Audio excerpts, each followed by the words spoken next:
Hello, Magi here, and welcome to a new series of mine. I know some have been asking for me to talk about some Touhou theories and such, and I decided to give it a shot. I ain't too sure how frequent this series will be, but I'll try my best to post videos when I can. Anyway, to begin, let's talk about the bad endings in the game.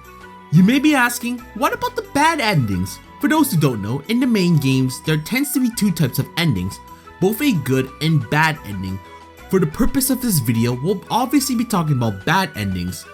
Hopefully, you guys have played a game where you can make the choice of having a good or bad ending. In Touhou, the most common way to get a bad ending is to beat the game while using a continue. Given that we're talking about bad endings, there will be spoilers, although it won't be much since I'll be giving a brief summary of it. In the PC 98 and even to the Windows era, some of the most common bad endings you'll have is either Reimu retrying after her defeat or going back to bed. Marissa has some similarities to Reimu when it comes to bad endings, but some differences as well. With that out of the way, you may be asking what I'll be discussing specifically when it comes to bad endings. As you just heard, the bad endings are really tame, which makes sense given how the series is usually portrayed in the games. My question is, what would happen if the game took a more darker or more serious approach to these bad endings? For this episode, I'll be talking about the Windows eras for bad endings, focusing on if the events in the game wasn't resolved by the girls. I'll also be talking about the spin-offs as well, even though they don't necessarily have bad endings to them. It couldn't hurt to hypothesize on these. To begin with, let's start with EOSD. With EOSD, let's say Reimu and Marissa failed in the Scarlet Mist state indefinitely. At the bare minimum, the main thing that would be concerning is the lack of sunlight. If you recall, the incident was created so Rumelia could chill outside during daytime. With the mist being strong enough to block sunlight, it could mean that plants and crops couldn't do photosynthesis and therefore would die eventually. I think anyway. Now what if the mist was poisonous? This was actually shown in Fantasy Mania War Scarlet, which is actually the reason why I'm making this video. This game showed a really good scenario where this event could have been a dangerous one if the mist was poisonous.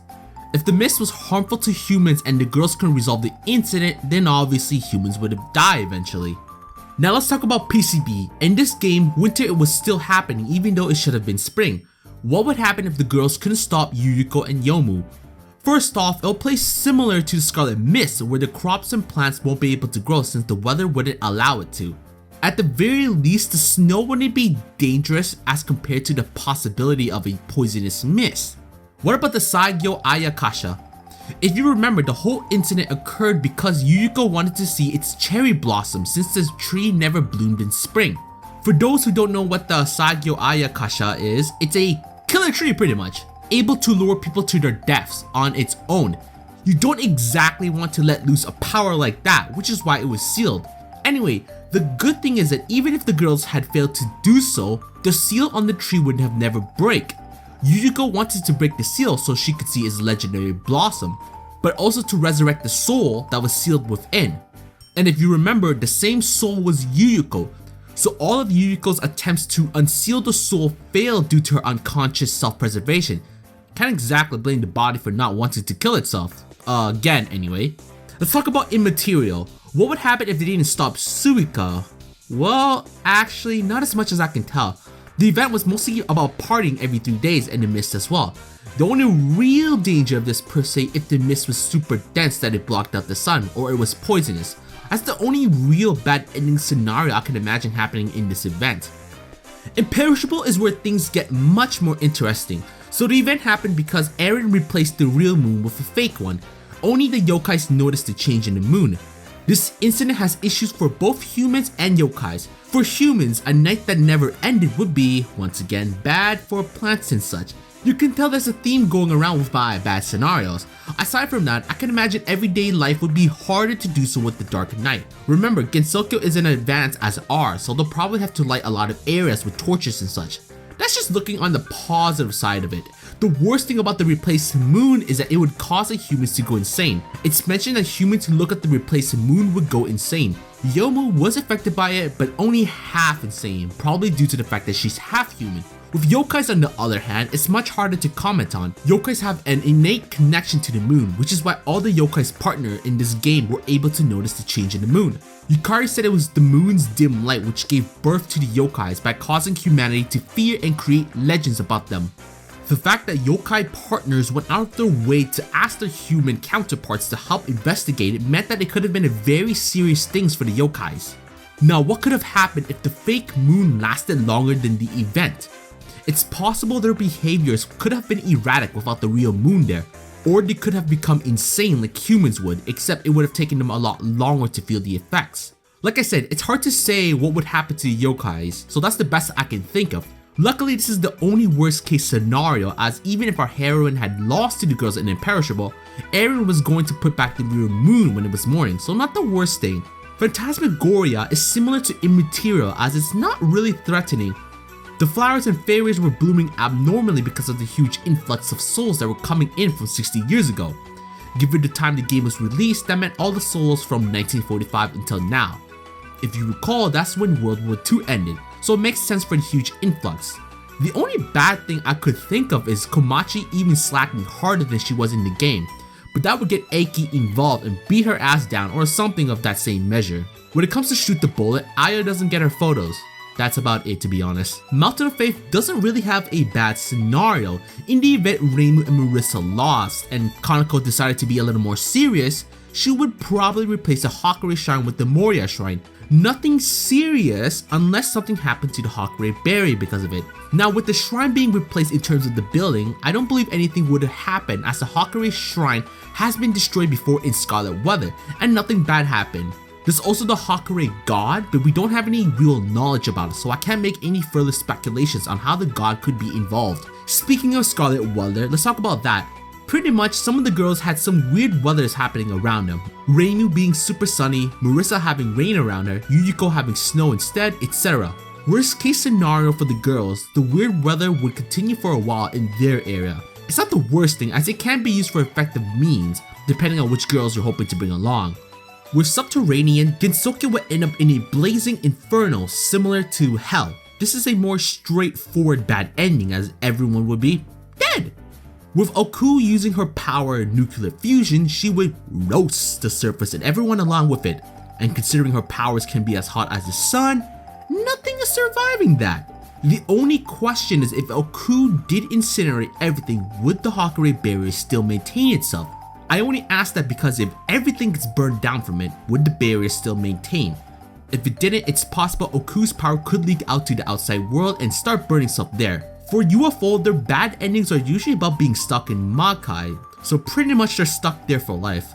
I can't really think of anything else since the whole thing was just about reviving Byakuren, and if the girls didn't get involved, nothing bad would have really happened. In Hiso Tensoko, nothing would have happened if Chibino and Sanae went to investigate or not, as both Hiso Tensoko and Goliath doll didn't do anything that could have threatened Gensokyo. Let's not forget about Mei Ling, as everything she did was in a dream, so even more so that their involvement didn't matter at all. A double spoiler, the worst thing would be that Aya and Hatate wouldn't get their photos. In Fairy Wars, the worst thing would be that Chirino loses to the three fairies. And even death, if it somehow happened, wouldn't matter since they would just respawn. In 10 Desires, it's the same as UFO, as their involvement in the incident wouldn't have done much in the long run, as Miko's resurrection wasn't going to harm anything. Hopeless is where things get more complicated. In the event where no girls were able to stop Kokoro and she didn't receive a new mask of hope, the human's emotion of hope would have probably been drained out completely in time. The question is how the humans would have behaved after losing hope. Hard to say, but given the prologue dialogue in Hopeless, the humans began having nihilistic thoughts in their heads. So it's possible they would have given up and not bothered to do anything, whether it was working, helping others, or anything else. There's also Kokoro to discuss as well. Let's say after draining all the hope from the humans, Kokoro is still not stabilized. What happens after that? It's mentioned that her behavior was erratic when she lost her mask. She might do stuff that isn't normal for Kokoro, like attacking random people or other stuff. It's hard to say. DDC is another instance where things could be bad. With Seiya and the Miracle Mallet, things could have ended up real bad for Gensokyo. With Seiya wanting to overthrow society, that could spell trouble for both the humans and yokais, as I know some of the more group-oriented yokais like Kappas and Tengu could have been affected heavily from Seija. The Miracle Mallet is an issue in its own right. It had mind-influence effect, with a number of normally peaceful yokais going berserk during its appearance, like Wakasaki Hime, Sekibanki, and Kagero. The energy emitted from the mallet was able to create Tsukumogami, though this effect seems to be only partially under the user's control. Benben, Yatsuhashi, and Raiko were created because of the mallet, so it's possible more Tsukumogami could have been created and caused more havoc towards other people. There's another bad part to it. We learned that Tsukumogami created by the mallet were unusually passive towards their human owners. Likewise, their owners became more yokai-like in behavior and oddly unconcerned with their tool's strange new properties. It's shown in Marissa and Sakyo's route where they were beginning to exhibit some crazy behaviors that they're used to. So humans who have used tools quite often and their tools had transformed could have acted more like yokai if they kept using it, which isn't a good thing. In a possible spell card, Seija wasn't out to mess up society like she did last game, so if Seija were to be caught, nothing would have happened, just like if she avoided everyone. Urban legend, oh boy, you can guess where this is going to go. Let's start with the collection of orbs. It doesn't matter who had gotten the orbs, as they would have eventually returned to the outside world. If no one could stop Sumiriko, she would have continued her process of sending orbs into Gensokyo and having the orbs port people or objects back into the outside world for her to learn, which would have been really annoying. Not only that, the urban legends would have continued to exist as Sumiriko was the one to spread them. That doesn't sound good. But the main thing I want to talk about is what if Reimu didn't stop Sumiriko in her final route, where Sumiriko wanted to go suicide bomber style and destroy Gensokyo's barrier. What if Sumiriko had succeeded? So many possibilities could emerge from it, the yokais being the outside world learning of yokais, if any of them would even exist after being in the outside world. So many variables to consider, but I do know that Gensokyo would cease to be the haven for yokai, and a lot of shit would happen with the existence of yokais. Legacy in its own had a can of issues, with Junko and Hekachiya invading the lunar capital and succeeding. The Lunarians decided to purify Gensokyo so that the Lunarians could live there. If the girls couldn't stop the Lunarians from purifying the lands, I don't believe yokais would exist anymore. Same for humans, maybe.